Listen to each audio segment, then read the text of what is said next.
Bismillahirrahmanirrahim. Honorable Rector UMT Dr. Muhammad Aslam, Dr. Tariq Jamal Sab, Dr. Sumar Shaheen from Turkey, and Professor Rebecca, other speakers from within the country and abroad, faculty, students, Assalamu alaikum. I congratulate this university and Dr. Shaukat Iqbal for having organized such a wonderful conference and such an important topic of innovative computing. Computing is something that is driving almost all the growth and change all across the world these days, and it is affecting our lives in a great way.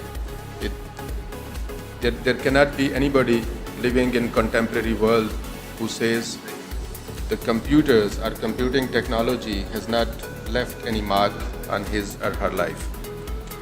Let it be the delivery of education and other means of communication. Let it be autonomous vehicles, artificial intelligence, robotics, big data, and you name anything. And when you see the list of topics on your conference page, you find a wide variety of the topics. We are in the business of education, and we see that the delivery of education is changing in a big manner.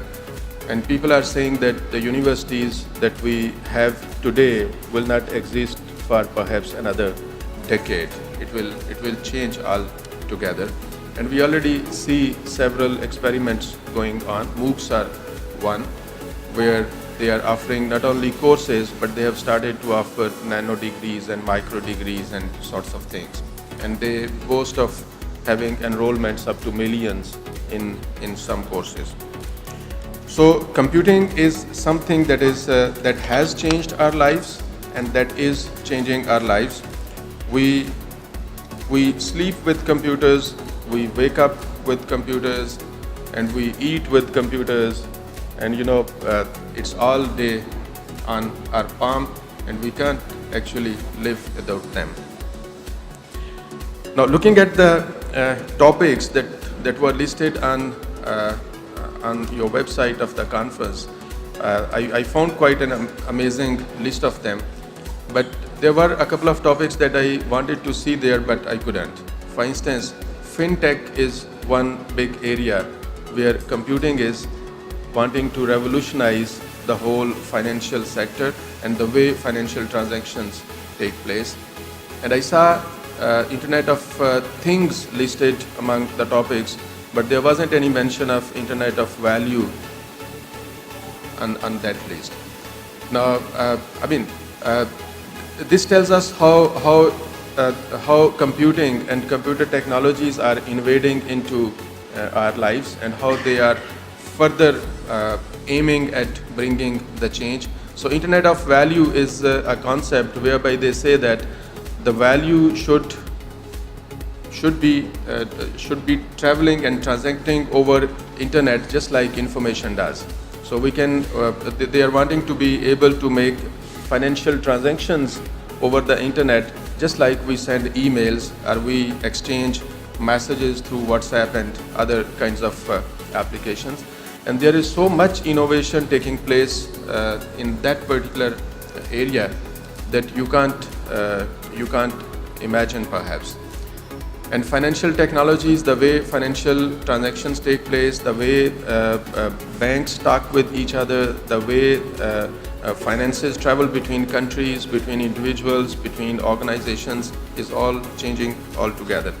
What I want to emphasize is that we as computer professionals or even other professionals, and when I say that, I would also like to say that we should stop working in isolations of our own subjects. Unless we start developing integrated knowledge of various subjects at the same time, we will not perhaps be able to develop solutions that we can claim to be useful for the humanity. So a computer scientist must have knowledge of finances, must have knowledge of maybe psychology, must have knowledge of maybe sociology. The people who work in the area of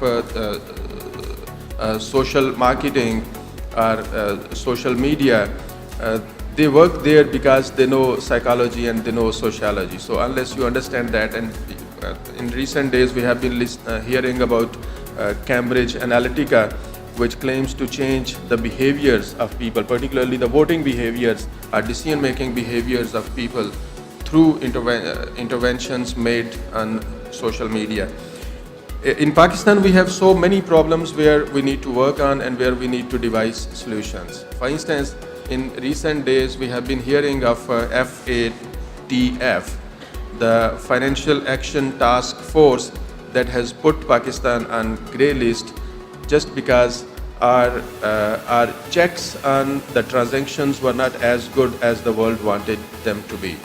There were suspicions of possibility of financial transactions taking place between undesired hands. So the world has put us on a watch list whereby requiring us to make the transactions more transparent and more compliant with the international standards. And what has done this? This has forced our central bank, the state bank, to put some checks on the transactions, and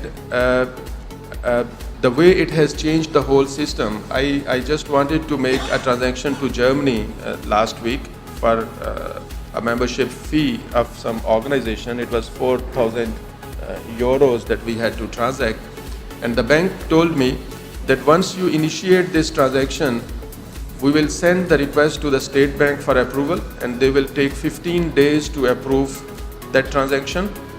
Then that approval will come to us, and we will initiate the real transaction after that, which will take another 3 or 4 days.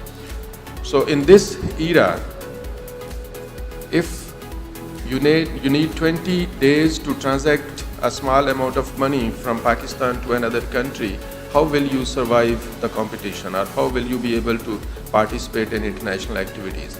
And that is perhaps because the state bank doesn't have a solution for automated checks and automated approvals and automated scrutiny of those transactions. And that is where I think our computer scientists, our people who work in this particular area, should come forward and should provide solutions. And similarly, there are so many solutions that we need to support our management. We need to support our administration at many different levels. Our universities do not have as capable university management systems or student management systems as we need to have. This university, I'm told, is having 12,000 students, and 12,000 students can't be managed. Their operations, their activities can't be managed if we do it manually. And we need to have good large databases. We need to have good efficient algorithms running on those databases. My university has 22,000 students distributed over 10 different campuses, which are located at 10 different disjoint locations. And we can't monitor all the administrative actions and activities unless we have integrated, strong management systems helping us do that. So I would emphasize, and I would suggest our students and our faculty that you do research that is compatible with international demands and that is publishable in international journals.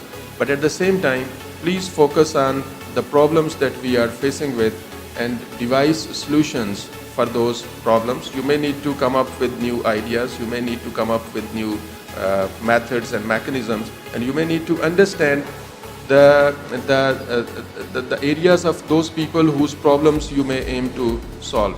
So our computer scientists need to come out and need to understand the social areas, the business areas, the economics areas, and the other various disciplines, so that you can devise solutions and you can enable us be more efficient and more productive. So I wish you all the success, and I congratulate you on this conference on such an important subject. And I think your deliberations, your discussions will motivate you to work on more effective and useful things. And we will not only be trying to adapt and adopt to the changes that are taking place around us, but we will also be contributing to those changes. Right now, what we are struggling for is the changes that occur elsewhere. We struggle to adopt to them or adapt to them. But we need to go one step further, and we need to start influencing and contributing to that change so that we change the world the way we want it, rather than the people who want to change it some other way, and we keep on adjusting to it. So good luck, and thank you very much.